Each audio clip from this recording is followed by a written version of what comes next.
দেখছেন digital express official YouTube channel. আপনারা যদি আমাদের এই ডিজিটাল এক্সপ্রেস অফিসিয়াল ইউটিউব চ্যানেলটিতে নতুন হয়ে থাকেন, অবশ্যই আপনারা আমাদের এই ডিজিটাল এক্সপ্রেস অফিসিয়াল ইউটিউব চ্যানেলটিকে সাবস্ক্রাইব করে নোটিফিকেশনটাকে অন করে রাখবেন।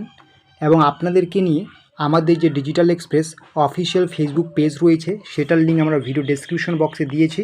অবশ্যই আপনারা আমাদের ডিজিটাল এক্সপ্রেস অফিসিয়াল ফেসবুক পেজে যুক্ত হয়ে যাবেন। আপনারা দেখতেই পাচ্ছেন যে এই মুহূর্তে আমরা আছি যুবশ্রী প্রকল্পের অফিসিয়াল ওয়েবসাইটে।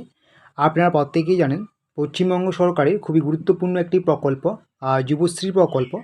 এই প্রকল্পের মাধ্যমে প্রত্যেকটা বেকার ছেলে মেয়েকে মাসিক 1500 করে টাকা সরাসরি ব্যাঙ্ক অ্যাকাউন্টে দেওয়া হয়।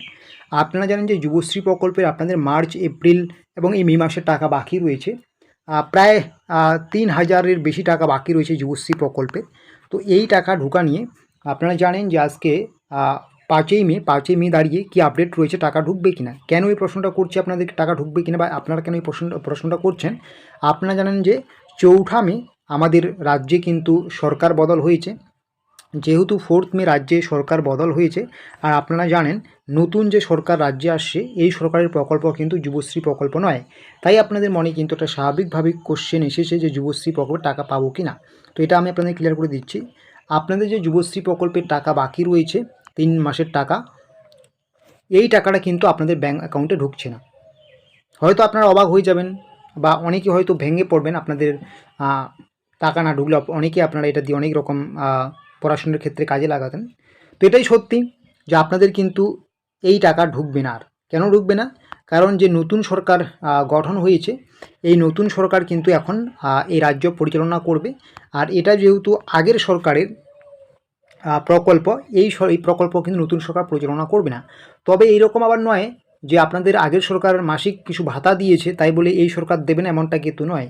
যেমন আপনারা যুবসাথী টাকা পেয়েছেন, এই সরকার ক্ষমতায় আসবে যখন মুখ্যমন্ত্রী শপথ গ্রহণ করবেন, তখন কিন্তু আপনাদের যুবসাথীর টাকাও কিন্তু দিয়ে দেওয়া হবে, যেটা যুবশক্তি বলে দেওয়া হবে, এবং সেটা 3000 টাকা দেওয়ার প্রতিশ্রুতি রয়েছে। ঠিক আছে, তবে যুবশ্রীর সেরকম কোনো প্রতিশ্রুতি নেই এখনও পর্যন্ত।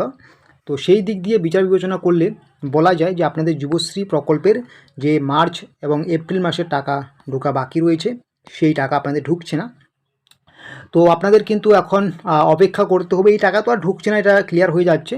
আপনাদের তাও অপেক্ষা করতে হবে। অন্যান্য সরকারি প্রকল্প যেগুলো দেওয়ার কথা ছিল নতুন সরকারের, এগুলো কিন্তু 9 মে সম্ভবত মুখ্যমন্ত্রী শপথ গ্রহণ করবেন বা নতুন বোর্ড গঠন হবে।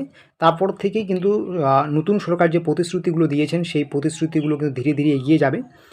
তো এটাই ছিল আপডেট। যারা আপনারা জানতে চান যে যুবশ্রী প্রকল্পের টাকা ঢুকবে কিনা, আপনাদের কিন্তু এই মুহূর্তে এই সমস্ত প্রকল্পের টাকা আর কোনো মতেই ঢুকবে না ব্যাঙ্ক অ্যাকাউন্টে।